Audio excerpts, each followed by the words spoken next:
சிவக்குமார் தலைமையில் அனைத்துக் கட்சி கூட்டம் நடைபெற்றது. காவிரி நீர் ஒழுங்காற்றுக் குழு, காவிரி மேலாண்மை ஆணையம் ஆகியவை தமிழகத்திற்கு நீர் திறக்குமாறு உத்தரவிட்டனர். இதற்கு எதிராக பெங்களூரு, மண்டியா ஆகிய இடங்களில் போராட்டங்கள் நடைபெற்று வருகின்றன. இந்த சூழலில் காவிரி நீர் பங்கீடு குறித்து விவாதிப்பதற்காக அனைத்துக் கட்சி கூட்டத்திற்கு அம்மாநில முதல்வர் டி.கே. சிவக்குமார் அழைப்பு விடுத்தார். அதன்படி நடைபெற்ற இந்த கூட்டத்தில் காவிரி விவகாரத்தில் அடுத்த கட்ட நடவடிக்கை தொடர்பாக விவாதிக்கப்பட்டது. கூட்டத்தில் பாஜக, மதசார்பற்ற ஜனதா தளம், இடதுசாரிகள் உள்ளிட்ட பல்வேறு கட்சியினர் பங்கேற்று தங்களது கருத்துக்களை தெரிவித்தனர்.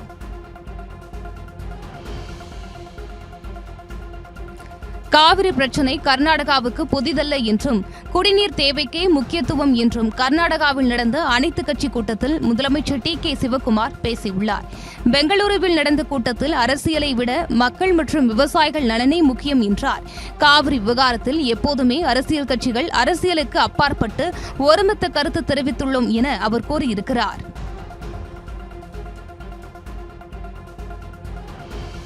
காவிரி நீர் திறப்பு தொடர்பாக தமிழகத்தில் இருந்து பல்வேறு கோரிக்கைகள் வந்த நிலையில் நடப்பு மாதத்தில் இதுவரை தமிழகத்திற்கு 2.9 TMC நீர் திறக்கப்பட்டுள்ளதாக கர்நாடக முதலமைச்சர் டி.கே. சிவக்குமார் தெரிவித்திருக்கிறார். கபினி அணை நிரம்பும் நிலையில் உள்ளதால் அங்கிருந்து நீர் திறந்துவிடப்பட்டுள்ளதாகவும், அதே நேரம் கர்நாடகாவின் குடிநீர் தேவைகளுக்கு 40 TMC நீரை இருப்பில் வைக்க வேண்டிய கட்டாயம் அம்மாநிலத்திற்கு இருப்பதாகவும் அவர் குறிப்பிட்டுள்ளார்.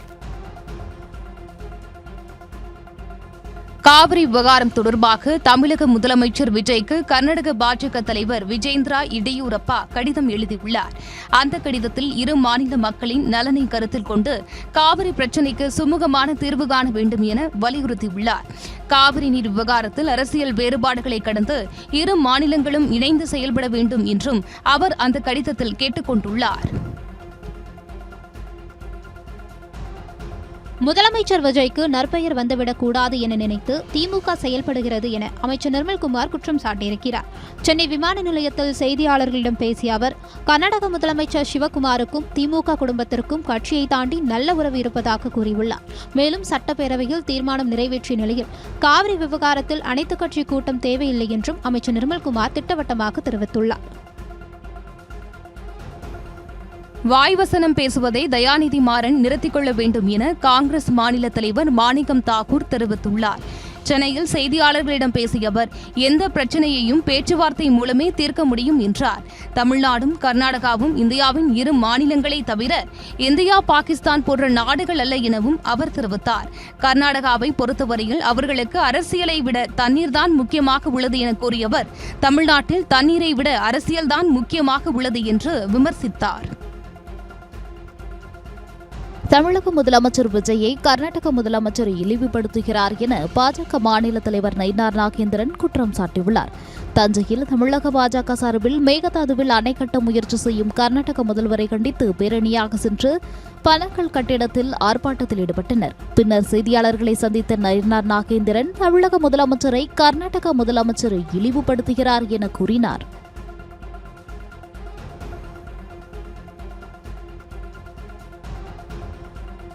மேகதாது அணை கட்டப்பட்டிருந்தால் தற்பொழுது தமிழகத்திற்கு வந்து கொண்டிருக்கும் தண்ணீர் கூட கிடைத்திருக்காது என பாமக தலைவர் அன்புமணி ராமதாஸ் தெரிவித்துள்ளார்.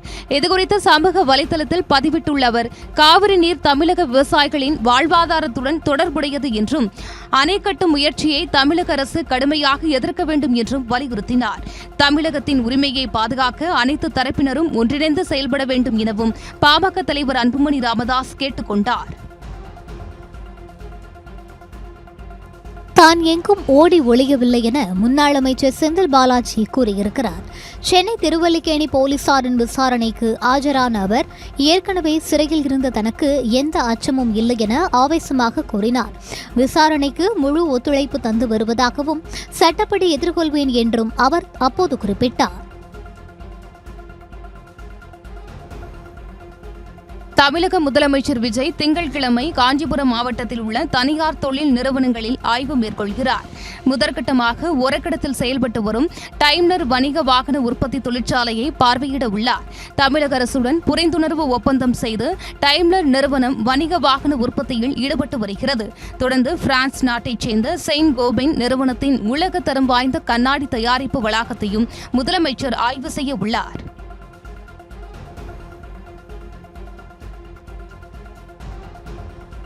நீட் தேர்வுக்கு எதிராக தமிழகத்தில் போராடிய மாணவர்கள் மீது பதியப்பட்ட வழக்குகள் அனைத்தும் ரத்து செய்யப்படுவதாக பள்ளிக்கல்வித்துறை அமைச்சர் ராஜ்மோகன் தெரிவித்துள்ளார். டெல்லியில் கரப்பான்பூச்சி கட்சியினர் கடந்த வாரத்தில் போராட்டம் நடத்திய நிலையில் தமிழகத்தில் சென்னை, திருச்சி, கோவை, மதுரை உள்ளிட்ட பல்வேறு மாவட்டங்களிலும் மாணவர் அமைப்பினர் போராட்டத்தில் ஈடுபட்டனர். இந்த போராட்டங்களில் பங்கேற்ற மாணவர்கள் மீது வழக்குகள் பதிவு செய்யப்பட்டது. இந்நிலையில் மாணவர்கள் மீது பதியப்பட்ட வழக்குகள் அனைத்தும் ரத்து செய்யப்படுவதாக அமைச்சர் ராஜ்மோகன் தெரிவித்துள்ளார். வேலையில்லா பட்டதாரிகளுக்கு அரசு வேலை வழங்குவேன் என நாம் தமிழர் கட்சியின் தலைமை ஒருங்கிணைப்பாளர் சீமான் தெரிவித்துள்ளார். சென்னை பல்லாவரத்தில் புதியவர்கள் கட்சியில் இணையும் நிகழ்ச்சியில் பேசிய அவர், வேலையில்லாத இளைஞர்களுக்கு 4000 ரூபாய் வழங்குவோம் என கூறுவது தற்காலிக தீர்வு என்றார். ஒரு தலைவன் என்பவன் நிலையான தீர்வை நோக்கி மக்களை நகர்த்த வேண்டும் என்றும் அதுதான் விஷன், ட்ரீம் என்றும் சீமான் தெரிவித்தார். கோவை மாவட்டத்தில் உள்ள வடகடலோர ரயில் நிலையத்தில் இந்தி எழுத்துக்கள் அளிக்கப்பட்டதால் பரபரப்பு ஏற்பட்டுள்ளது. வடகோவை ரயில் நிலையத்தில் தற்போது மேம்பாட்டு பணி நடந்து வருகிறது. இங்கு வடகோவை என இந்தி எழுத்துக்களால் பொறிக்கப்பட்ட நிலையில் நேற்றிரவு மர்ம நபர்கள் அந்த எழுத்துக்களை பெயிண்ட் ஊற்றி அளித்துள்ளனர். மேலும் ரயில் நிலையத்தில் இந்தி எழுத்துக்கள் பொறிக்கப்பட்ட சம்பவத்திற்கு திராவிடர் கழகம் கண்டனம் தெரிவித்துள்ளது.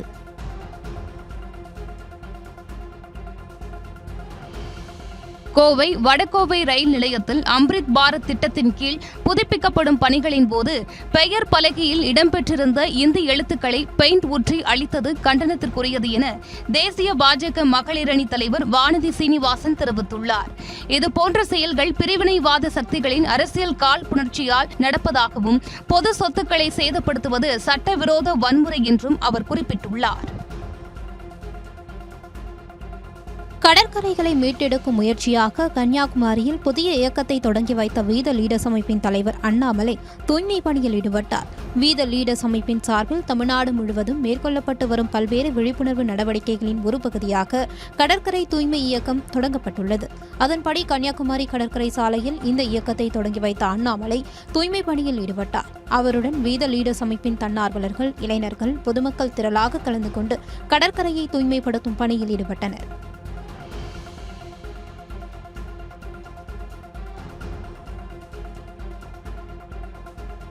சென்னை செங்குன்றம் அருகே வாகன சோதனையில் 1,08,00,000 ரூபாய் ஹவாலா பணம் பறிமுதல் செய்யப்பட்டது. ஆந்திராவில் இருந்து வந்த பார்சல் லாரியில் பயணித்த பிரவீன், பவல் ஆகிய இருவரை போலீசார் கைது செய்தனர். சவுகர்பேட்டையில் தங்கம் வாங்குவதற்காக பணம் கொண்டு வந்ததாக அவர்கள் முதற்கட்ட விசாரணையில் தெரிவித்துள்ளனர். பணம் மற்றும் அதற்கான ஆவணங்கள் குறித்து போலீசார் தீவிரமாக விசாரித்து வருகின்றனர். சென்னை புழல் வட்டாட்சியர் அலுவலகம் எதிரே முட்புதரில் கேட்பாரற்று கிடந்த 125 கிலோ செம்மரக்கட்டைகளை போலீசார் பறிமுதல் செய்தனர். வட்டாட்சியர் அலுவலகம் எதிரே உள்ள முட்புதரில் செம்மரக்கட்டைகள் சில இருப்பதைக் கண்டு சந்தேகமடைந்த பொதுமக்கள் காவல்துறைக்கு தகவல் தெரிவித்துள்ளனர். தகவலின் பேரில் சம்பவ இடத்திற்கு வந்த காவல்துறையினர் நடத்திய விசாரணையில் சட்டவிரோதமாக ஆந்திராவில் இருந்து செம்மரக்கட்டைகளை கடத்தி வந்து முற்புதருக்குள் மறைத்து வைத்திருப்பது தெரியவந்தது. இதையடுத்து சுமார் 125 கிலோ எடை கொண்ட செம்மரக்கட்டைகளை பறிமுதல் செய்து கடத்தல் கும்பலை வலைவீசி தேடி வருகின்றனர். 2030ஆம் ஆண்டுக்குள் $1.5 டிரில்லியன் பொருளாதார இலக்குகளுடன் தமிழ்நாடு அரசு செயல்பட்டு வருவதாக அமைச்சர் மதன்ராஜ் தெரிவித்துள்ளார். ஈரோட்டில் நடைபெற்ற ஆய்வுக் கூட்டத்தில் அமைச்சர் மதன்ராஜ் கலந்து கொண்டார். பின்னர் செய்தியாளர்களிடம் பேசிய அவர், $1.5 டிரில்லியன் பொருளாதார இலக்கிற்கு சிறு குறு மற்றும் நடுத்தர தொழில் நிறுவனங்கள் துறை மிகப்பெரிய பங்கை அளிக்கும் எனவும், தமிழக பட்ஜெட்டில் இந்த துறை சம்பந்தமாக நல்ல முன்னெடுப்புகள் இருக்கும் என்றும் தெரிவித்தார். கேரள மாநிலத்தில் பெய்து வரும் கனமழை காரணமாக சபரிமலை செல்லும் பக்தர்களுக்கு தமிழக அரசு அறிவுறுத்தல் வழங்கியுள்ளது. கனமழையால் பம்பை பகுதியில் வெள்ளப்பெருக்கு ஏற்பட்டு நிலச்சரிவு அபாயம் உள்ளதால் பக்தர்கள் தங்களது பயணத்தை மறுபரிசீலனை செய்ய வேண்டும் என தமிழக அரசு கேட்டுக் கொண்டுள்ளது. மேலும் வானிலை மற்றும் அதிகாரிகளின் அறிவுறுத்தல்களை கவனித்து பாதுகாப்பாக பயணம் மேற்கொள்ளுமாறும் தமிழக அரசு அறிவுறுத்தியுள்ளது. தென்காசி மாவட்டம் குற்றாலத்தில் உள்ள அனைத்து அருவிகளிலும் சுற்றுலா பயணிகள் குளிக்க அனுமதி அளிக்கப்பட்டது. குற்றாலம் பகுதியில் கடந்த வெள்ளிக்கிழமை பெய்த கனமழையின் காரணமாக பேரருவியில் வெள்ளப்பெருக்கு ஏற்பட்டது. இதனால் பேரருவியில் குளிக்க தடை விதிக்கப்பட்ட நிலையில் 5 அருவி, பழைய குற்றாலம் உள்ளிட்ட அருவிகளிலும் குளிக்க தடை விதிக்கப்பட்டிருந்தது. இந்நிலையில் அருவிகளில் தண்ணீர் வரத்து சீரானதால் குற்றாலத்தின் அனைத்து அருவிகளிலும் சுற்றுலா பயணிகள் குளிக்க அனுமதி அளிக்கப்பட்டது.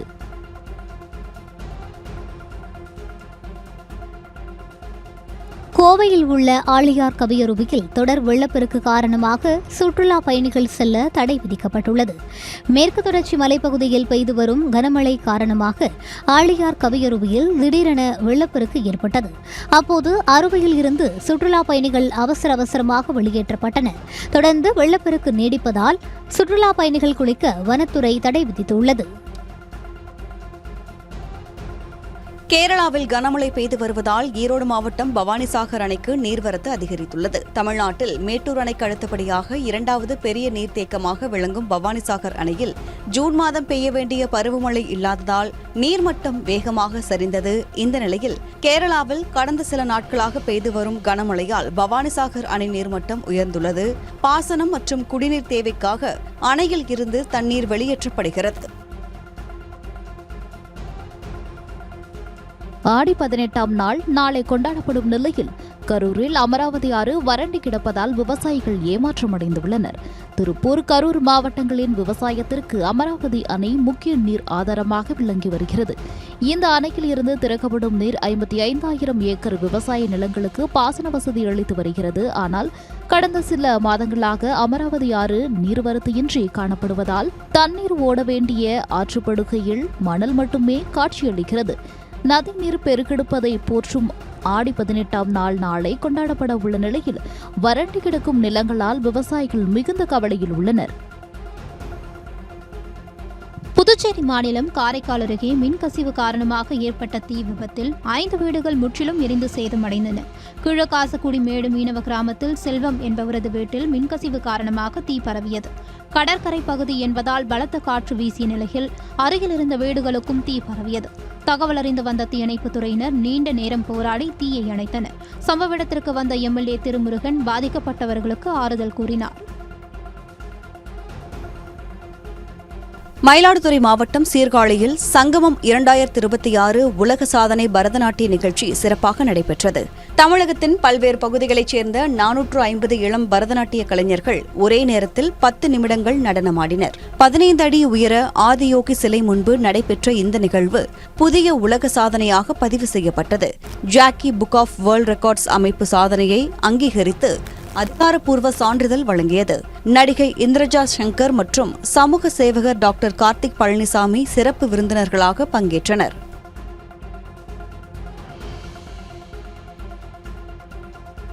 திருச்சி விமான நிலையத்தில் 3.5 கோடி மதிப்பிலான ஹைட்ரோபோனிக் கஞ்சா பறிமுதல் செய்யப்பட்டுள்ளது. கோலாலம்பூரிலிருந்து நேற்றிரவு திருச்சி விமான நிலையம் வந்த பயணிகளை சுங்கத்துறை அதிகாரிகள் சோதனை செய்தனர். அப்போது 3.5 கிலோ எடை கொண்ட உயர்ரக ஹைட்ரோபோனிக் கஞ்சாவை பயணி ஒருவர் மறைத்து வைத்து கடத்தி வந்தது தெரியவந்தது.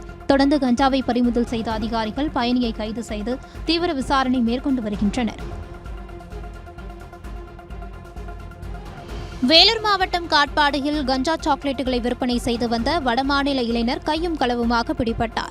காட்பாடி ஓடைப்பிள்ளையார் கோவில் பின்புறம் கஞ்சா சாக்லேட் விற்பனை செய்யப்படுவதாக விருதம்பட்டு போலீசாருக்கு தகவல் கிடைத்தது. பின்னர் ரோந்து சென்றபோது இளைஞர் ஒருவர் சார்மினார் கோல்டு முனக்கா எனும் கஞ்சா சாக்லேட்டுகளை வைத்திருந்தது கண்டுபிடிக்கப்பட்டது. இதையடுத்து பீகாரை சேர்ந்த துதுஸ்குமார் என்ற அந்த இளைஞரை கைது செய்த போலீசார் அவரிடமிருந்த 300 கிராம் சாக்லேட் கஞ்சாவை பறிமுதல் செய்தனர்.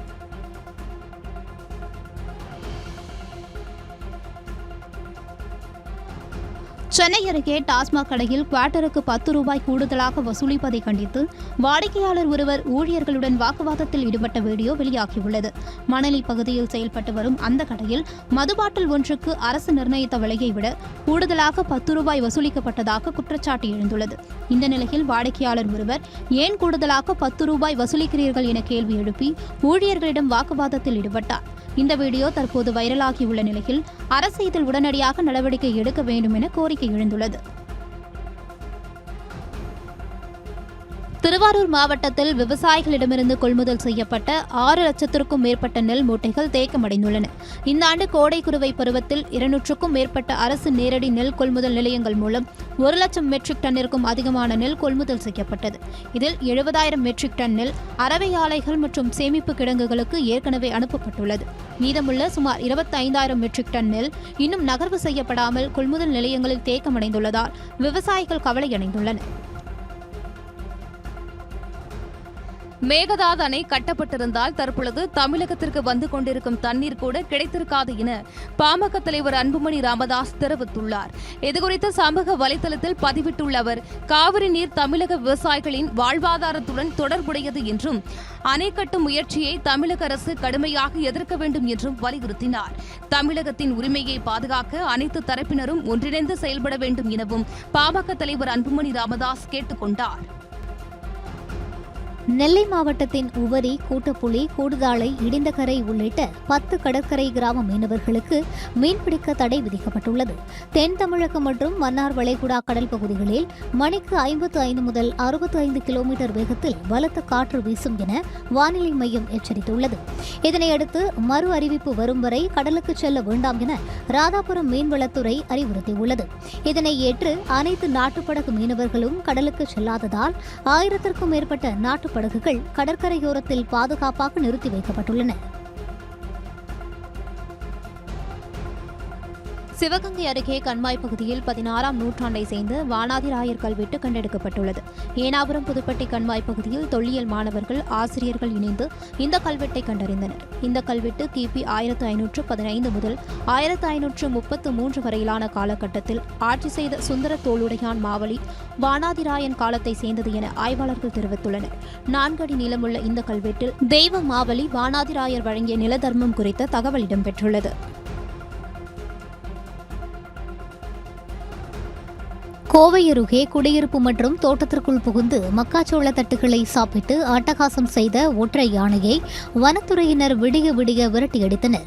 கதிர்நாயக்கன் பாளையம் பகுதியில் புகுந்த யானை கால்நடைகளுக்காக வைக்கப்பட்டிருந்த மக்காச்சோள தட்டுகளை தின்றது. பின்னர் கிரீன்ஃபீல்டு நகர் பகுதியில் வீட்டின் இரும்பு கேட்டை உடைத்து சேதப்படுத்தியது. தகவல் அறிந்த வனத்துறையினர் இரவு முழுவதும் ரோந்து சென்று யானையை கண்காணித்தனர். பட்டாசுகள் வெடித்தும் வாகன ஒலிகளை பயன்படுத்தியும் யானையை பாதுகாப்பாக அடர்ந்த வனப்பகுதிக்குள் விரட்டினர். ஒற்றை யானை நடமாட்டத்தை கட்டுப்படுத்த நிரந்தர நடவடிக்கை எடுக்க வேண்டும் என அப்பகுதி மக்கள் கோரிக்கை விடுத்துள்ளனர். பொள்ளாச்சி உடுமலைப்பேட்டை தேசிய நெடுஞ்சாலையில் நல்லம்பள்ளி அருகே தண்ணீர் லாரி மீது கார் மோதிய விபத்தில் ஒரே குடும்பத்தைச் சேர்ந்த 5 பேர் உயிரிழந்துள்ளனர். நெடுஞ்சாலையில் உள்ள செடிகளுக்கு தண்ணீர் ஊற்றிக் கொண்டிருந்த லாரி மீது ஓட்டுநரின் கட்டுப்பாட்டை இழந்த கார் மோதியதாக முதற்கட்ட விசாரணையில் தெரியவந்துள்ளது. நாமக்கல் மண்டலத்தில் கறிக்கோழி விலை 5 ரூபாய் குறைந்து 105 ரூபாய்க்கு விற்பனை செய்யப்படுகிறது. உற்பத்தி அதிகரித்துள்ளதால் முட்டை கொள்முதல் விலை 5 ரூபாய் 70 காசுகளாக நீடிக்கிறது. அதேபோல் 1 கிலோ சிக்கன் 260 ரூபாய்க்கு விற்பனையாகிறது.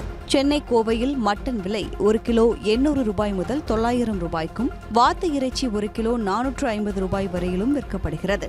கட்லா, ரோகு, பாறை, இறால், நண்டு உள்ளிட்டவையும் மீன்களும் ரகத்தை பொறுத்து 180 முதல் 600 ரூபாய் வரை விற்கப்படுகிறது. திண்டுக்கல் மாவட்டம் வத்தலக்குண்டில் அரசு பேருந்தில் திடீரென மயக்கமடைந்த பெண்ணின் உயிரை காப்பாற்றிய ஓட்டுநருக்கு பாராட்டுகள் குவிந்த வண்ணம் உள்ளது.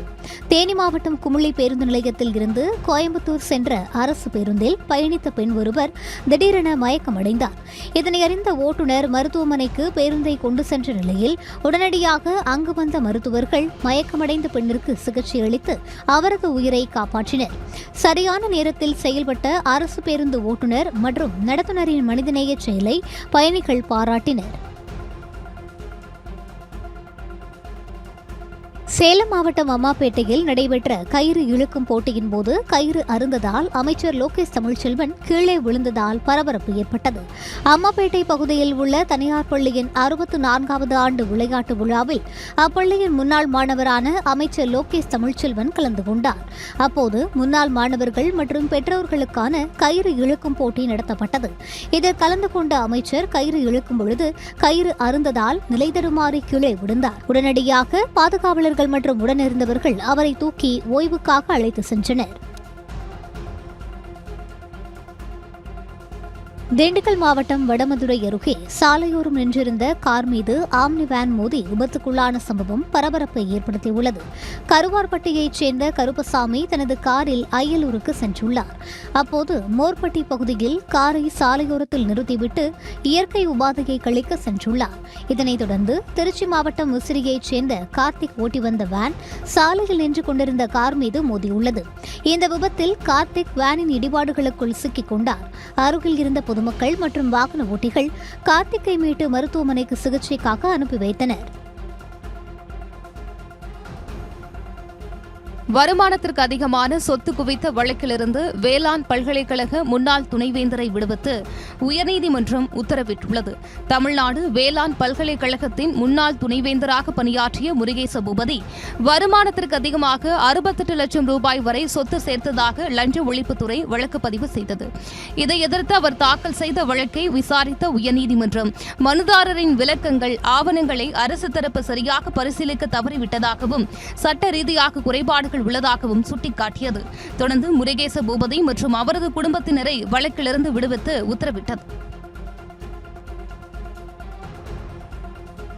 தீரன் சின்னமலை நினைவு தினத்தை முன்னிட்டு திருப்பூர் மாவட்டத்தில் இன்று உள்ளூர் விடுமுறை அறிவிக்கப்பட்டுள்ளது. இதற்கான உத்தரவை மாவட்ட நிர்வாகம் வெளியிட்டுள்ளது. விடுமுறை நாளில் அரசு அலுவலகங்கள், கல்வி நிறுவனங்கள் உள்ளிட்டவை செயல்படாது என தெரிவிக்கப்பட்டுள்ள நிலையில் இந்த விடுமுறையை ஈடு செய்யும் வகையில் மாவட்டத்தில் உள்ள அனைத்து அரசு அலுவலகங்கள் மற்றும் கல்வி நிறுவனங்களுக்கு ஆகஸ்ட் 22ஆம் தேதி பணி நாளாகவும் மாவட்ட நிர்வாகம் அறிவித்துள்ளது.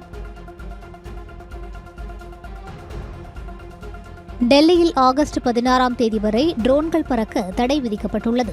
நாட்டின் 78வது சுதந்திர தின விழா வரும் 15ஆம் தேதி தலைநகர் செங்கோட்டையில் கோலாகலமாக கொண்டாடப்பட உள்ளது. இதில் பிரதமர் மோடி தேசிய கொடியை ஏற்றி வைத்து நாட்டு மக்களுக்கு உரையாற்ற உள்ளார். இதனை முன்னிட்டு அசம்பாவிதங்கள் எதுவும் நடைபெறாமல் தடுக்கும் பொருட்டு டெல்லி முழுவதும் பாதுகாப்பு ஏற்பாடுகள் தீவிரப்படுத்தப்பட்டுள்ளன. இதன் ஒரு பகுதியாக வரும் ஆகஸ்ட் 16ஆம் தேதி வரை ட்ரோன்கள் மற்றும் சிறிய ரக வான்வழி சாதனங்களை பறக்க தடை விதிக்கப்பட்டுள்ளது.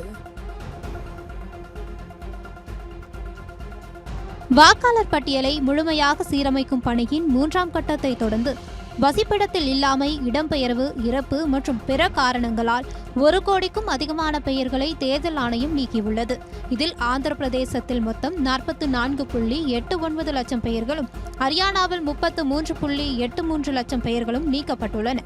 இதுவரை 10 மாநிலங்கள் மற்றும் யூனியன் பிரதேசங்களுக்கான வரைவு பட்டியல்கள் வெளியிடப்பட்டுள்ள நிலையில் மொத்தம் 1.13 கோடி பெயர்கள் நீக்கப்பட்டுள்ளதாக தகவல்கள் வெளியாகியுள்ளது. இந்திய கடற்படையின் டைவிங் ஆதரவு கப்பலான DSC-A24 கப்பல் பயன்பாட்டிற்கு கொண்டு வரப்பட்டது. இந்திய கடற்படையின் உள்நாட்டு பாதுகாப்பு திறன்களை மேலும் வெளிப்படுத்தும் வகையில் 5வது டைவிங் ஆதரவு கப்பலான DSC-A24 கப்பல் ஆகஸ்ட் 1ஆம் தேதி வெற்றிகரமாக நீருக்குள் இறக்கப்பட்டது. கொல்கத்தாவில் உள்ள திதாகர் ரயில் சிஸ்டம் லிமிடெட் வளாகத்தில் கடற்படையின் பணியாளர் பிரிவு தலைவர் வைஸ் அட்மிரல் குர்சரன் சிங் முன்னிலையில் இக்கப்பல் பயன்பாட்டிற்காக தொடங்கி வைக்கப்பட்டது. அசாமில் கனமழை வெள்ளத்திற்கு பலியானோர் எண்ணிக்கை 82ஆக உயர்வடைந்துள்ளது. அசாமில் பெய்து வரும் பருவமழை காரணமாக கடும் வெள்ளப்பெருக்கு ஏற்பட்டு முக்கிய நகரங்கள் மூழ்கியுள்ளன. கோல்பாரா, காக்சார், லக்கிம்பூர் உள்ளிட்ட 25 மாவட்டங்கள் கடுமையாக பாதிக்கப்பட்டுள்ளன.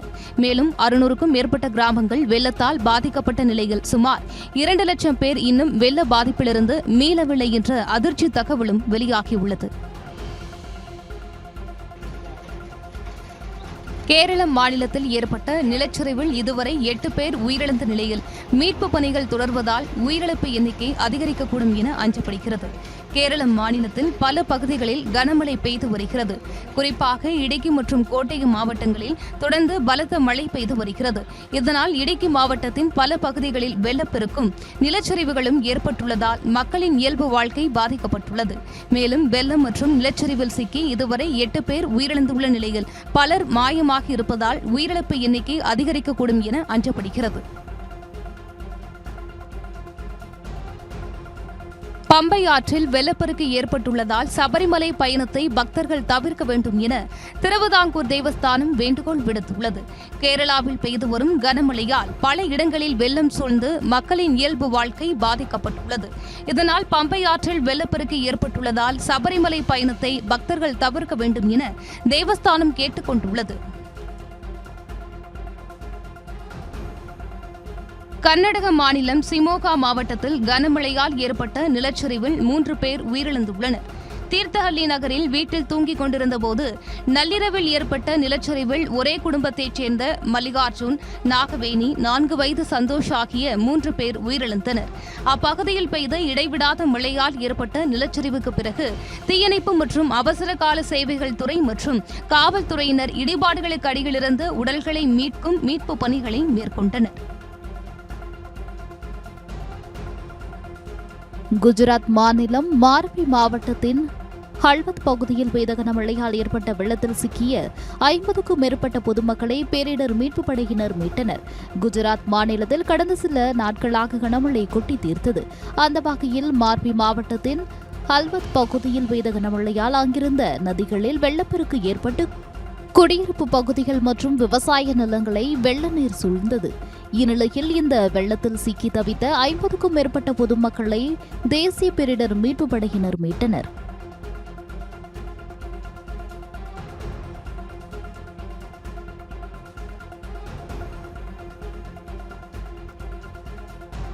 மேற்கு வங்கத்தில் கைது செய்யப்பட்ட ஜெய்ஷ்-இ முகமது அமைப்பை சேர்ந்த பயங்கரவாதி டெல்லியில் நடைபெற்ற நீட் போராட்டத்தை சீர்குலைக்க முயன்றதாக காவல்துறை தெரிவித்துள்ளது.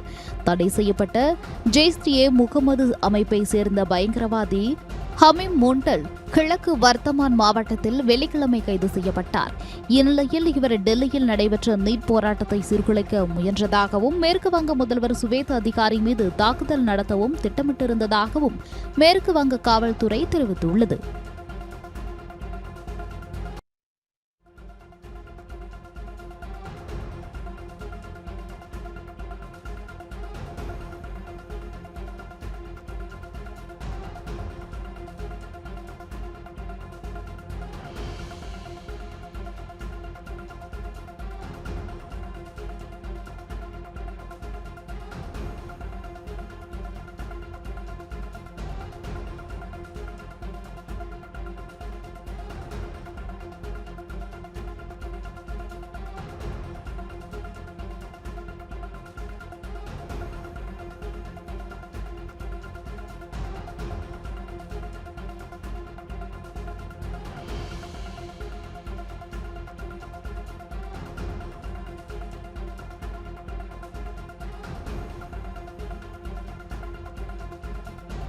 அபிஜித் தீப்கேவிற்கு வெளிநாட்டில் படிக்க பணம் வந்தது எப்படி என்பது குறித்து விசாரணை நடத்த வேண்டும் என்று சமூக ஆர்வலர் ஒருவர் கோரிக்கை விடுத்துள்ளார். குஜராத் மாநிலம் சூரத்தைச் சேர்ந்த அமித் திவாரி என்ற சமூக ஆர்வலர் ஒருவர் கரப்பான் ஜனதா கட்சியின் நிறுவனர் அபிஜித் தீப்கேவின் பொருளாதார பின்னணி என்ன என்பது குறித்து விசாரிக்க வேண்டும் என்று வலியுறுத்தியுள்ளார். மேலும் தீப்கேவை வெளிநாட்டில் படிக்க வைக்கும் அளவுக்கு அரசு ஊழியராக பணியாற்றி ஓய்வு பெற்ற அவரின் தந்தை பகவான் ராவ் தீப்கேவிற்கு எங்கிருந்து பணம் வந்தது என்றும் கேள்வி எழுப்பியுள்ளார். கரப்பான் ஜனதா கட்சியின் தலைவர் அபிஜித் தீப்கேவிற்கு மீண்டும் உடல்நலக்குறைவு ஏற்பட்டுள்ளது. மகாராஷ்டிராவில் தனது இல்லத்தில் ஓய்வெடுத்து வரும் அபிஜித் தீப்கேவை சந்திக்க அவரது ஆதரவாளர்கள் சென்றிருந்தனர். அப்போது திடீரென அவருக்கு உடல்நலக்குறைவு ஏற்பட்டு வாந்தி எடுத்ததாக கூறப்படுகிறது. பின்னர் அங்குள்ள பத்திரிகையாளர்களிடம் எதுவும் பேசாமல் மாடிக்கு சென்று ஓய்வு எடுத்தார். டெல்லியில் நடந்த போராட்டத்தின் போது தனக்கு டைபாய்டு காய்ச்சல் தாக்கியிருப்பதாக அபிஜித் தீப்கே கூறியிருந்தது குறிப்பிடத்தக்கது.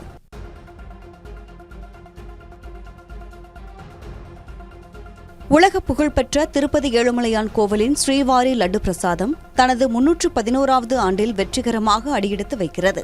கடந்த 1715ஆம் ஆண்டு ஆகஸ்ட் 2ஆம் தேதி முதல் பயன்பாட்டில் உள்ள இந்த பிரசாதம் திருமலை திருப்பதி தேவஸ்தானத்தின் மடப்பள்ளியில் தயாரிக்கப்பட்டு வருகிறது. தொடக்கத்தில் பக்தர்களுக்கு பூந்தியாக இலவசமாக வழங்கப்பட்டு வந்த இந்த பிரசாதம் பின்னர் 1803ஆம் ஆண்டு முதல் காலனா விலையில் லட்டு வடிவில் விற்பனை செய்யும் நடைமுறைக்கு வந்தது. சுவையிலும் மணத்திலும் தனித்துவம் வாய்ந்த இந்த திருப்பதி லட்டுக்கு புவிசார் குறியீடும் கிடைத்தது குறிப்பிடத்தக்கது. ஈரான் மீது நடத்த இருந்த மிகப்பெரிய தாக்குதலை ரத்து செய்திருப்பதாக அமெரிக்க அதிபர் டிரம்ப் அறிவித்திருக்கிறார். ஈரான் மீது இந்த வார இறுதியில் தாக்குதல் நடத்தும்படி டிரம்ப் உத்தரவிட்டுள்ளார் என்ற அதிர்ச்சி தகவல் வெளியானது. ஈரானை தங்களிடம் சரணடைய வைக்கும் நோக்கில் இந்த ராணுவ நடவடிக்கை இருக்கும் என்று கூறப்பட்டது. இதனால் மேற்காசிய பகுதிகளில் மீண்டும் பரபரப்பு ஏற்பட்டது. இந்த நிலையில் ஈரான் மீது நடத்த இருந்த தாக்குதல் ரத்து செய்யப்படுவதாக அவர் அறிவித்திருக்கிறார். பாகிஸ்தான் ஆக்கிரமிப்பு காஷ்மீரில் நேற்று 2ஆம் கட்ட தேர்தல் நடைபெற்ற நிலையில் வன்முறை மற்றும் மோதல்கள் தீவிரமடைந்துள்ளன. பாகிஸ்தான் ஆக்கிரமிப்பு காஷ்மீரில் ஜூலை 27ஆம் தேதி முதற்கட்ட வாக்குப்பதிவு நடைபெற்ற நிலையில் தேர்தலை புறக்கணிக்க கோரி சில அமைப்புகள் போராட்டத்தில் ஈடுபட்டன. இந்த போராட்டத்தில் ஈடுபட்டவர்கள் மீது அந்நாட்டின் ராணுவம் துப்பாக்கி சூடு நடத்தியதில் இதுவரை சுமார் 30க்கும் மேற்பட்டோர் உயிரிழந்துள்ளனர். இந்நிலையில் அங்கு நேற்று 2ஆம் கட்ட தேர்தல் நடைபெற்ற நிலையில் வன்முறை மற்றும் மோதல்கள் தீவிரமடைந்துள்ளன. மேலும் பதற்றம் அதிகமாக உள்ள பூஞ்ச் பகுதியில் உள்ள 11 தொகுதிகளுக்கு வரும் ஆகஸ்ட் 10ஆம் தேதி இறுதிக்கட்ட தேர்தல் நடக்கவுள்ளது.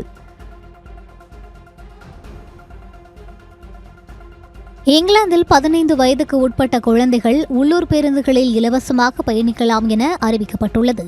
பள்ளி விடுமுறை காலத்தில் பெற்றோர்களின் நிதிச்சுமையை குறைக்க இந்த நடவடிக்கை எடுக்கப்பட்டுள்ளது. ஆகஸ்ட் மாதம் முழுவதும் இது நடைமுறையில் இருக்கும் என தெரிவிக்கப்பட்டுள்ளது. பெருநாட்டில் நாஸ்கா அருகே சுற்றுலா விமானம் கீழே விழுந்து விபத்துக்குள்ளானதில் 11 பயணிகள் மற்றும் 2 விமானிகள் உட்பட மொத்தம் 13 பேர் உயிரிழந்தனர். நாஸ்கா கோடுகளின் புவிக்கோட்டு சித்திரங்களின் மீது சுற்றுலா பயணம் மேற்கொள்வதற்காக விமானம் ஒன்று பிஸ்கோ விமான நிலையத்திலிருந்து புறப்பட்டது. இகா பிராந்தியத்தில் உள்ள நாஸ்கா நகரிலிருந்து சுமார் 6 கிலோமீட்டர் தொலைவில் பியூப்ளோ விஜோ பகுதியில் உள்ள ஒரு விவசாய நிலத்தில் கீழே விழுந்து விபத்துக்குள்ளானது. இதில் 13 பேர் உயிரிழந்த நிலையில் விபத்து குறித்து விசாரணை நடந்து வருகிறது. மனைவியை பிரிந்து வாழும் நடிகர் ரவிமோகன் குழந்தைகளை சந்திக்க நீதிமன்றம் அனுமதி அளித்த நிலையில் குழந்தைகளை ரவிமோகன் பொது இடத்தில்தான் சந்திக்க வேண்டும் என மாமியார் சுஜாதா நிபந்தனை விதித்திருக்கிறார். இதற்கு பதிலளித்த ரவிமோகன் நீதிமன்ற உத்தரவை சிலர் அவமதிப்பது வருத்தம் அளிக்கிறது என்று குறிப்பிட்டுள்ளார். நான் உயிருடன் இருக்கும் வரை நாங்கள் நால்வரும் ஒரே அறையில் சேர்வது நடக்காது என்று வேதனையுடன் ரவிமோகன் கூறியுள்ளார்.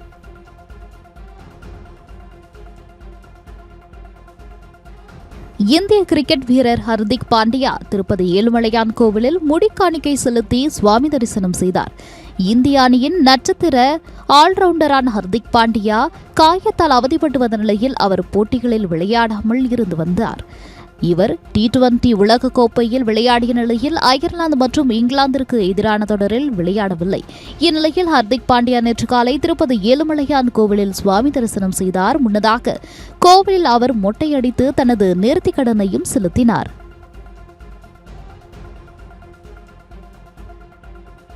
சர்வதேச கிரிக்கெட்டிலிருந்து ஓய்வு பெற்ற அஜிங்கியா ரஹானேவிற்கு பிசிசிஐ தரப்பிலிருந்து மாத ஓய்வூதியமாக 70,000 ரூபாய் வழங்கப்பட உள்ளது. இந்திய கிரிக்கெட் அணியின் மூத்த வீரர் மற்றும் வெளிநாட்டு சுற்றுப்பயணங்களின் போது நம்பிக்கை நட்சத்திரமாக திகழ்ந்த அஜிங்கியா ரஹானே கடந்த 30ஆம் தேதி சர்வதேச போட்டிகளிலிருந்து ஓய்வு பெறுவதாக அறிவித்தார். இதனைத் தொடர்ந்து இந்திய கிரிக்கெட் சம்மேளனத்திடமிருந்து கணிசமான மாதாந்திர ஓய்வு தொகையை வாழ்நாள் முழுவதும் அவர் பெறவுள்ளார். அந்த வகையில் பிசிசிஐயின் ஓய்வூதிய கொள்கையின்படி அவருக்கு மாதம் 70,000 ரூபாய் ஓய்வூதியம் வழங்கப்பட உள்ளது.